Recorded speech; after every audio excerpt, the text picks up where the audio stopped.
Et bonjour YouTube, ici la seule, unique, la meilleure des marmottes, j'espère que vous allez bien. Je vous l'ai promis depuis un petit moment, ça y est, la voilà, ma vidéo des jeux de cartes, j'ai envie de dire du deuxième âge d'or, des jeux de cartes qui est en train de se dérouler actuellement, que j'ai testé durant ces derniers mois. Environ entre 40 et 50 heures chacun, donc du coup je suis sur quelque chose où j'ai quand même un petit peu de choses à dire dessus et que je vais vous présenter dans cette vidéo. Alors sachez avant tout que cette vidéo ne va pas entrer dans les détails de chaque jeu, c'est vraiment une vidéo présentation de chaque jeu avec à chaque fois les choses qui m'ont bien plu dedans. Vous aurez une vidéo spécifique par jeu qui va arriver dans les semaines à venir. Et d'ailleurs n'hésitez pas à me dire en commentaire sur quel jeu vous désirez que je développe davantage en premier lieu et sur quel jeu vous désirez que je vous fasse part de mes lumières incroyables. Ça va les chuis? Comme d'habitude, avant d'aller plus loin, n'oubliez pas de vous abonner, liker, commenter. Et également, je vais vous présenter les jeux dans l'ordre dans lequel je les ai testés.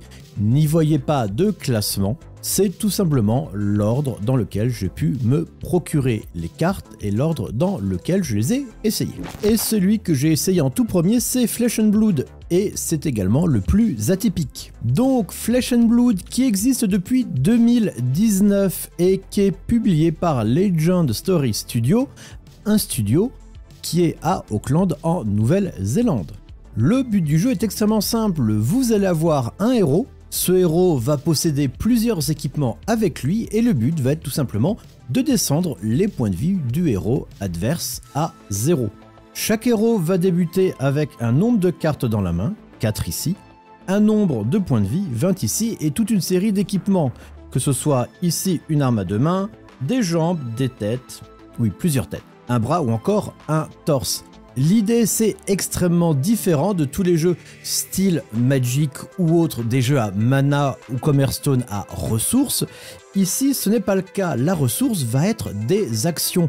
Chaque héros va pouvoir faire une action par tour. Exemple d'action à la con, étouffe claque. Alors quand on voit sur une carte comme étouffe claque, on voit en haut à droite son coup, ici 4, en haut à gauche c'est 3 mana qu'elle va offrir si on la défausse, ce qu'on va appeler pitcher dans le jeu, puis le pouvoir de l'attaque. Par exemple ici, écrasement, un petit texte, et ensuite en bas à gauche, on va avoir les dégâts que fait l'arme, et en bas à droite, ce que ça fait pour défendre. Et tout le principe du jeu va s'être sur cette idée d'action.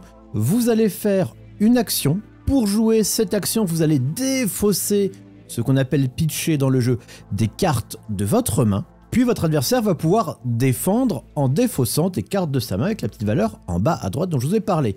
Là comme ça ne ressemble à rien. Mais au final, c'est un jeu qui est passionnant. Pourquoi? Car on est sur une dynamique extrêmement différente. En effet, je vous ai expliqué le principe de base là de défausser des cartes pour en payer d'autres. Mais tout l'intérêt c'est que, forcément, une fois ce principe de base expliqué, vous allez avoir tout un tas de textes de cartes. Vous allez avoir des cartes encore une fois, c'est-à-dire des cartes que quand vous allez les jouer, vous allez avoir une action supplémentaire pour jouer une autre carte. Vous allez avoir des cartes en réaction, c'est-à-dire des cartes qui vont donner des effets en fonction de ce que fait l'adversaire. Vous allez avoir votre équipement, que vous avez vu autour du personnage tout à l'heure, qui va donner différents bonus durant la partie. Et surtout, un autre intérêt du jeu, c'est comme on est sur une idée d'une action par tour à minima, et en fait ce qui se passe c'est que très rapidement vous vous rendez compte de si vous jouez une action et que l'adversaire par exemple enlève 2 cartes pour défendre et que vous-même pour jouer votre action vous avez enlevé une carte de votre main, je vous ai parlé du petit 4 en bas par exemple à gauche de Dorinthea, que je vous remonte, c'est que vous avez 4 cartes en main. Mais comment ça se passe? Bim, vous avez du coup défaussé une carte puis une autre, vous n'avez plus que 2. Et l'intérêt du jeu, c'est que vous ne repiochez pas à la fin de chaque tour. Chaque joueur va jouer chacun son tour, effectivement, mais chaque joueur ne repioche sa main qu'à la fin de son tour et pas à la fin du tour adverse. Ce qui veut dire que si vous jouez trop de cartes défensives durant le tour de votre adversaire, quand arrivera votre tour, vous aurez plus assez de cartes dans votre main. Ben oui. Je vous réexplique rapidement, vous avez joué donc Dorinthea, vous avez 4 cartes dans votre main comme je l'ai montré avant. Vous avez joué ces 3 cartes pour vous défendre, car quand on vous attaque vous pouvez défausser les cartes de votre main, donc du coup enlevez tout ce qu'il y a là, simplement regardez le petit bouclier en bas, vous défendre 3, 6, 9, il vous restera plus qu'une carte dans votre main au moment de jouer votre tour. Ce qui fait qu'on est sur un vrai jeu de ping-pong, c'est-à-dire que vous devez toujours avoir ce côté, quelles sont les cartes importantes à garder pour être offensif, qu'est-ce que je pourrais enlever pour enlever des dégâts que veut mettre mon adversaire, etc., etc. Et en plus, très rapidement, on arrive sur des concepts un petit peu plus avancés, où si l'adversaire vous attaque plusieurs fois par tour, on peut avoir des classes genre l'assassin qui va faire, si vous avez fait X attaques dans le tour avant, les attaques bonus avec encore une fois en auront d'autres. Et donc il va taper de plus en plus fort. Donc il y a ce côté, qu'est-ce que je défends, qu'est-ce que je garde, qu'est-ce que je dois prendre, quelles sont les menaces du deck adverse, tout ça, tout ça. D'ailleurs les classes, parlons-en. Il y en a vraiment beaucoup, simplement si je prends les jeux que j'ai sortis devant moi, j'ai Dorinta qui est guerrier, j'ai Dash qui est mécanologue, j'ai Bravo qui est gardien, etc., etc. On a de tout, on a des brutes, du ninja, guerrier comme vous l'avez vu, on a des runeblade, des magiciens, mécanologues, change-forme, bref, des tonnes et des tonnes de héros différents avec chaque fois des cartes différentes et des gameplays différents qui sont extrêmement chouettes. Les points forts du jeu sont que, comme je l'ai dit, il est extrêmement atypique. C'est-à-dire qu'en fait, il ne va ressembler à aucun autre jeu de cartes que vous avez joué. On est vraiment, comme je dis, dans une idée de j'attaque, je défends, vraiment à côté ping-pong / tennis, un petit peu fleuré d'escrime, où il faut bien vraiment gérer ses ressources, étant ses cartes dans ses mains. Pas de problème de mana death, pas de problème de mana full, les joueurs de Magic savent de quoi je parle. D'ailleurs, c'est intéressant de noter que tous les jeux dont je vais parler aujourd'hui règlent à leur manière ces soucis de mana death ou mana full. Que là, je vais montrer une héroïne à 20 points de vie, mais qu'il y a également existe les héros version adulte, comme cette Dash énervé à 36 voire 40 points de vie, pour amener des parties un peu plus longues. Alors, par contre, le jeu, je vais pas vous mentir, je suis à peu près à, allez, 45 heures dessus, je suis toujours nul. Le jeu est tellement différenciant de tous les autres 4 games en termes de dynamique, en termes de manière de le jouer, qu'en fait, c'est pas parce que vous avez du background sur les jeux de cartes, comme moi, je vais pas mentir, avec les protos que j'ai fait sur Magic et tout, que vous allez être bon sur Flesh and Blood. C'est même l'inverse. Le jeu étant aussi atypique, vos réflexes de card game classique vont vous desservir ici, parce que vous allez vouloir forcément, comme toute autre personne, miser sur ce que vous connaissez pour pouvoir avancer plus vite. Ici dans Flesh and Blood, eh ben ça ne marche pas. Voilà, ça ne marche pas. Ce qui fait que au début il y a un petit côté un poil frustrant, parce que ce côté, mais bien sûr, un jeu de cartes, je connais, ce Marmotte, je joue depuis 20 ans, très facile. Eh ben pas du tout, j'ai eu un petit caca encore sur Flesh and Blood. Et j'ai très hâte de faire mon premier événement IRL pour me rendre compte à quel point encore je ne comprends rien nos jeux, alors que ça, je pense peut-être commencer à mettre un peu les choses en face. Du coup, l'avantage, c'est que si vous n'aimez pas les jeux de cartes autres TCG que je vais essayer, eh bien écoutez, Flesh and Blood peut carrément vous plaire, parce qu'il amène une proposition qu'on ne voit vraiment nulle part ailleurs et qui est extrêmement différenciant. Le contre-coup est peut-être que Flesh and Blood, après des règles de départ extrêmement simples, honnêtement, en moins de je vais plus vous expliquer les règles, là d'ailleurs, je peux vous expliquer les règles de Flesh and Blood dans quelques minutes. C'est très facile à comprendre, mais la progression peut, en avançant pas à pas, être un petit peu plus difficile si vous avez l'habitude d'avoir des réflexes sur d'autres jeux de cartes. Si jamais le jeu vous intéresse, et personnellement je vous conseille, comme tous les jeux que je présente dans cette vidéo, ils ont tous leur qualité, de l'essayer. Je vous conseille de prendre 2 Blitz Decks, la même extension de Flesh and Blood, il y en a plein. C'est à peu près 20 balles les deux, et ça vous permet d'essayer. Vous avez des decks préconstruits, tout fait, et ça vous permet carrément de voir si ça vous plaît ou non. Si jamais vous êtes sûr que se dire, ah machin, j'aimerais bien tester plein de trucs, dans tout un tas de magasins, vous avez pour 40 balles les 4 decks, voilà. Vous avez très souvent pour 40 balles, pour 40 balles 4 decks Blitz, ça vous permet de bien voir si ça vous plaît. Et personnellement, je le redis avant de passer au jeu suivant, c'est vraiment la proposition la plus atypique que j'ai essayé depuis fort longtemps dans l'univers du card game. D'ailleurs, je pense que la dernière proposition aussi atypique que j'ai essayé, ça devait être le Middle Earth Collective Card Game sorti en 1995 avec quelques cartes que vous voyez qui datent d'une autre époque, mais dont je vous parlerai quand je vous parlerai du premier âge d'or des card games avec justement des jeux comme celui-ci. Peut-être aussi Mintos qui était complètement what the fuck dans les années là, qui est sorti et qui était extrêmement différent aussi. Mintos Cthulhu Collectible Card Game. Bon d'accord, c'est Mythos, mais Mintos c'était plus drôle. Qui était aussi très atypique. Donc voilà, tout ça pour vous dire, Flesh and Blood, c'est différenciant. Et Flesh and Blood, c'est vraiment très bien. Just try it. En deuxième jeu que j'ai essayé, beaucoup plus classique celui-ci, mais ça ne veut pas dire qu'il est moins intéressant, Star Wars Unlimited, sorti en mars 2024 par Fantasy Flight Games. Ici, si vous êtes un habitué du jeu de cartes quel qu'il soit, vous allez être beaucoup moins perdu que sur Flesh and Blood.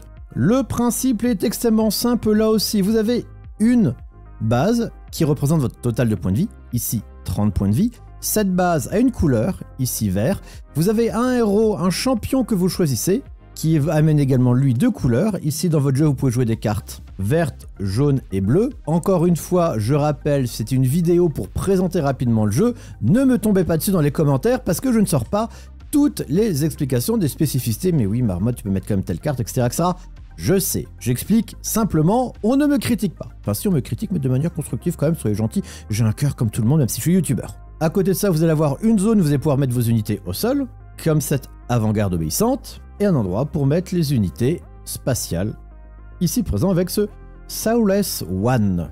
On voit d'ailleurs que le Soulless One est légendaire, on ne peut en avoir qu'un, tout le petit symbole. Au niveau des ressources, vous allez piocher 2 cartes par tour avec 6 cartes en main de départ, et ce sont les cartes de votre jeu qui vont vous servir de ressources à chaque tour. Vous allez pouvoir poser une carte de votre main, vous allez en piocher 2 par tour, ici pour servir de ressources. Donc une ressource, 2 ressources, 3 ressources, etc. etc. Vous n'êtes pas obligé de poser des ressources à chaque tour. Mais c'est pas mal pour jouer vos cartes. Vous voyez également que votre général, ici l'infâme Grievous, possède une action. Et si vous avez 6 ressources, il en possède une deuxième, et qui est de se retourner pour lui-même combattre sur le champ de bataille, de son côté, ici terrestre. Si jamais il décède, il revient en mode sentinelle et donne son pouvoir. Les cartes, rien d'incroyable, vous avez leur couleur, leur coup en haut à gauche, le type, séparatiste droïde soldat, les points d'attaque à gauche, les points de vie à droite, le type terrestre, pas terrestre, et après, ben, c'est un petit peu comme Hearthstone.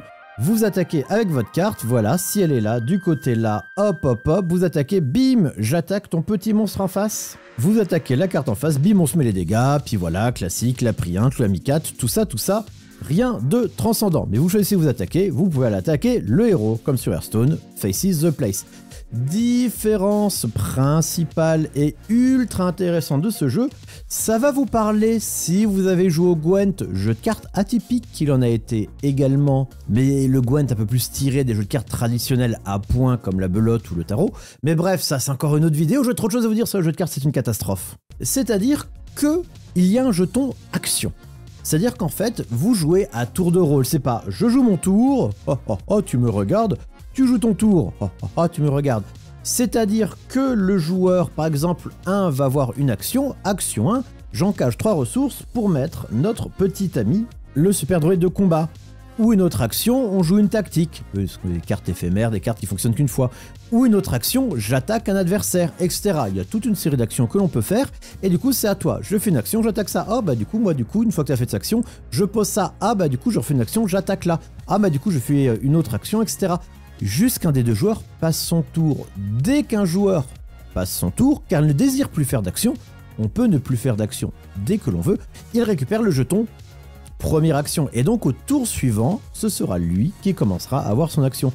Et donc du coup, il y a tout un jeu dans le jeu où savoir quand continuer, quand arrêter, etc. pour avoir du coup cette idée d'à quel point c'est utile ou non d'avoir la première action au tour suivant. En dehors de ça, comme vous l'avez vu, on est sur quelque chose de très classique mais efficace. On reprend un petit peu le système de World of Warcraft TCG pour du coup pouvoir jouer des cartes de notre main face cachée en ressources, même si on appelle le système de quête. On a les deux côtés Spatial Ground qui fonctionnent très très bien dans l'ordre de Star Wars et qui rappellera peut-être à certaines personnes Elder Scrolls Légende qui avait également ces deux côtés, paix à son âme. Le petite idée d'avoir un leader avec un pouvoir qui peut également combattre sur le champ de bataille est également très très chouette. Et en plus, bah du coup, on est très bien dans l'univers de Star Wars. Pareil, si vous voulez tester ce jeu parce que vous dites pourquoi pas, ça a l'air cool, vous avez des kits de démarrage avec 2 decks, les tokens, tout ce qu'il vous faut. Par exemple, il y en avait un avec Grievous et je sais plus qui, ou un avec Luke et Dark Vador, qui sont aux alentours d'une 30aine d'euros et qui vous permettent de tester, voir si ça vous plaît. Vous avez voilà le kit de démarrage, les 2 decks complets, plus tous les tokens, tout ça, tout ça.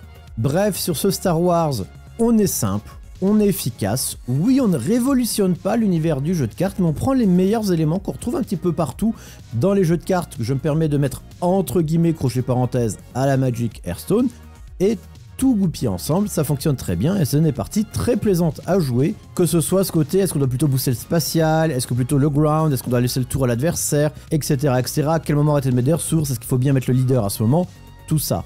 Plein de bonnes choses à faire et un jeu, encore une fois, très satisfaisant.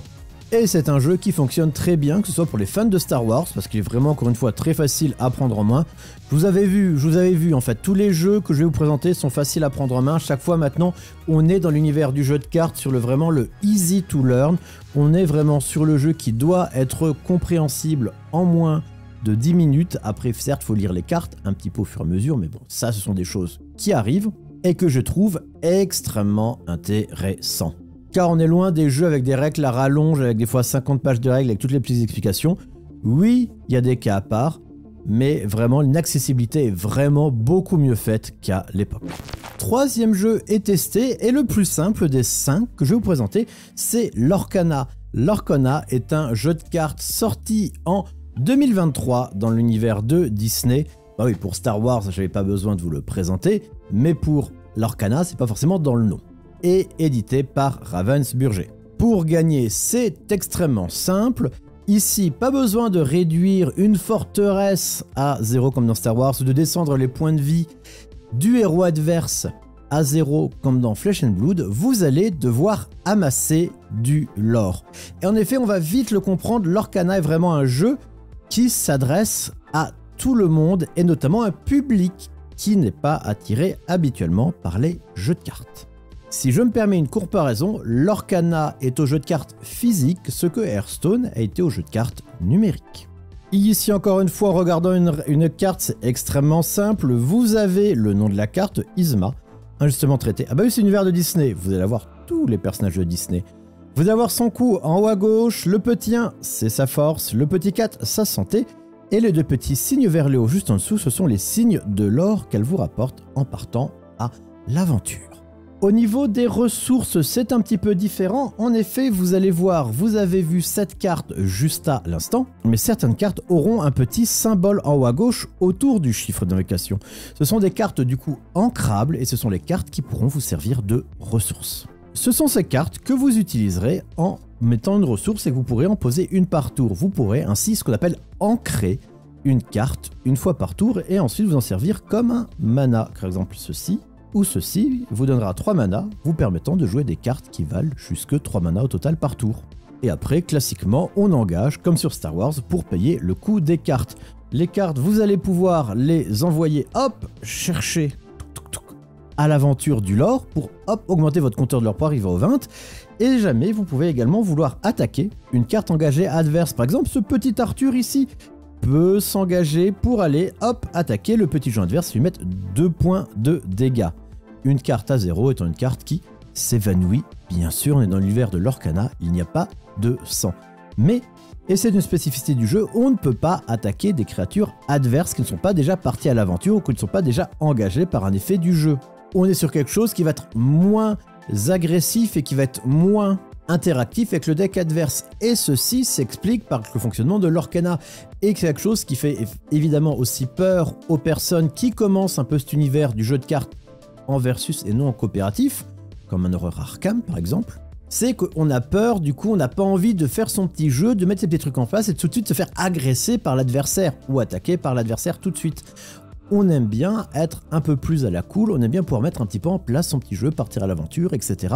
Protéger ses petits personnages Disney, et donc on va être sur quelque chose qui va aller moins vite et d'être moins interactif. Ceci permettant justement de moins avoir cette pression de l'adversaire qui va faire mal à nos personnages favoris. Malgré cette présentation qui peut vous sembler un peu plus simpliste que les deux jeux précédents, Lorcana a certes un plafond de verre plus faible que Star Wars et encore plus faible qu'un Flesh and Blood, mais il y a quand même plus de petites choses, il y a quand même des petits tricks, des petites idées, des lieux, des choses qui ont été rajoutées dans le jeu qui vont vous amener peut-être une complexité de gameplay qui va aller un petit peu plus loin.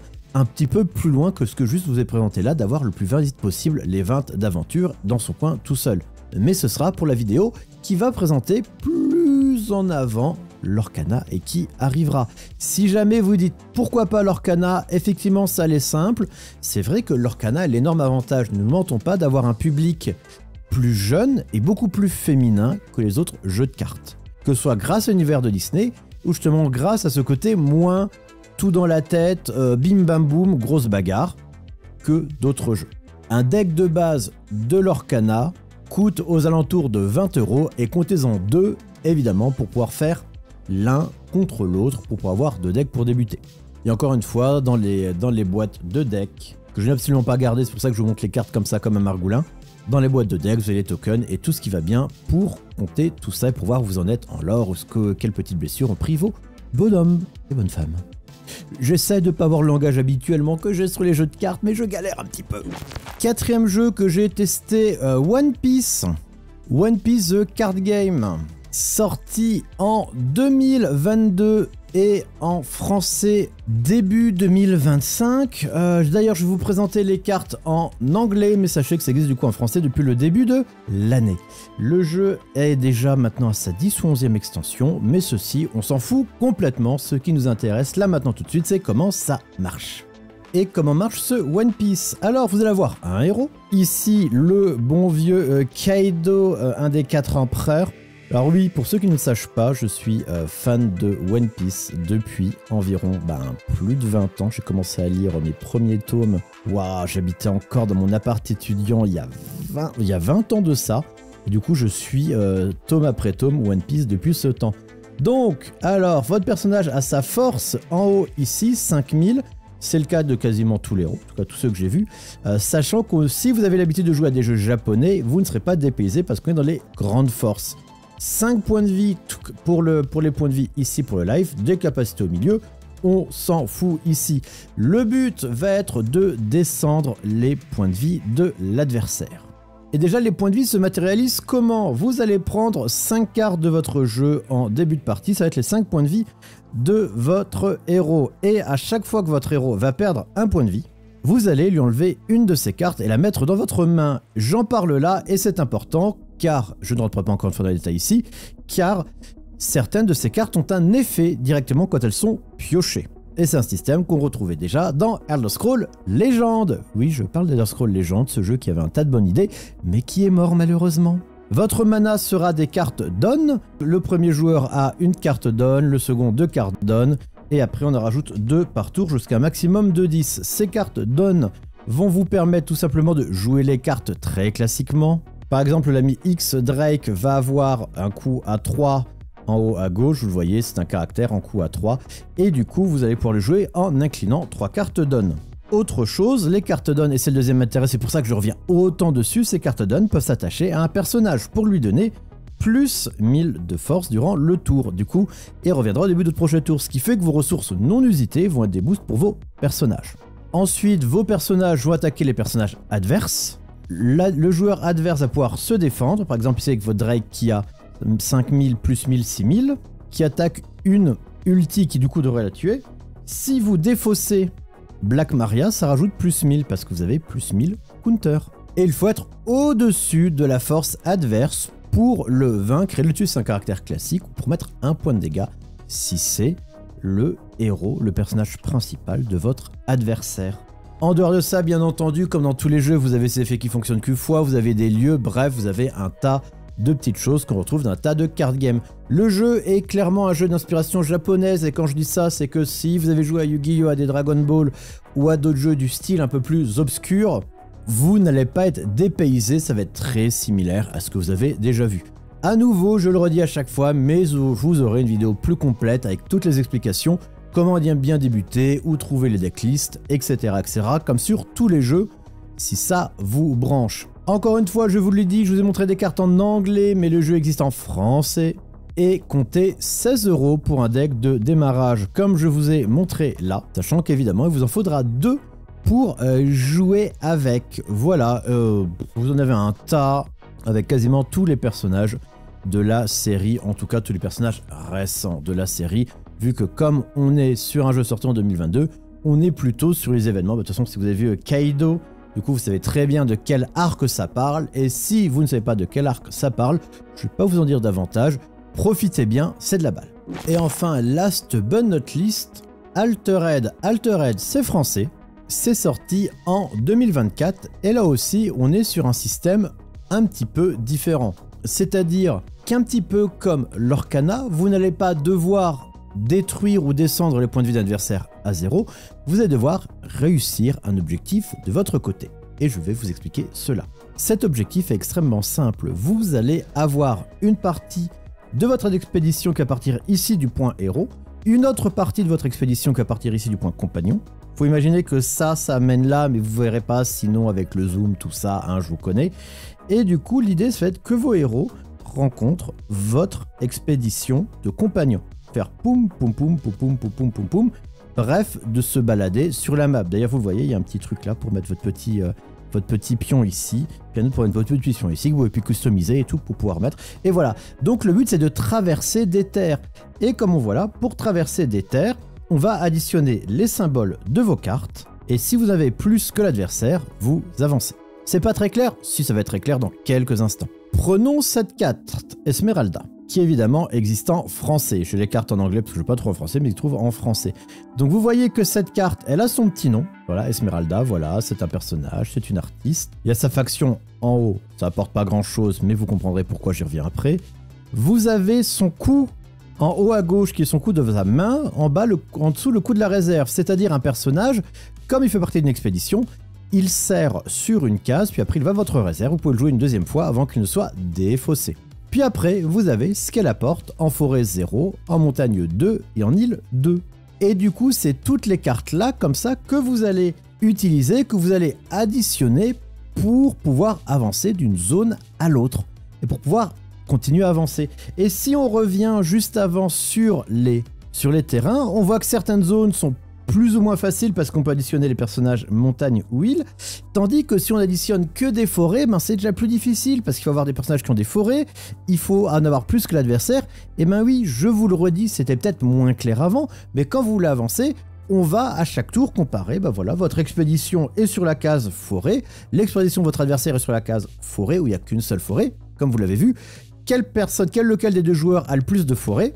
Mon adversaire, c'est lui qui avance son expédition d'une case. Et vous restez sur place. Et on essaie d'avancer des deux côtés. Donc vous allez devoir dire, vos personnages, quand vous les posez, ils vont aider lequel côté de l'expédition, côté héros ou côté compagnon.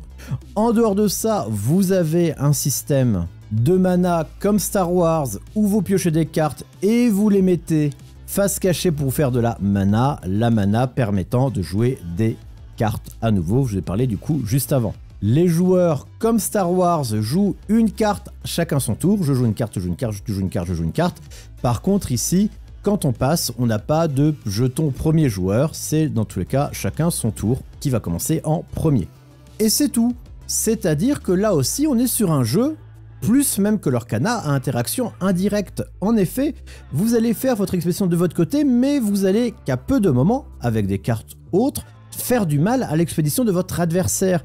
Il va vraiment plutôt avoir ce côté, finalement, comme le Gwent, si vous y avez joué, soit sur Witcher 3, peut-être que vous y avez joué, ce côté où on se booste chez nous, on essaie d'avoir les meilleurs stats possibles, plus que de détruire le plan de jeu adverse. Et c'est finalement un système qu'on retrouve dans beaucoup de jeux de plateau. À point école allemande, que ce soit de l'Agricola, du Caylus, Tigre Frappe pour revenir aux plus anciens, ou même tous les jeux récents, on est du coup dans un système un petit peu plus jeu de plateauesque. Attention, quand je dis ça, ce n'est nullement une critique, c'est simplement pour vous donner des références.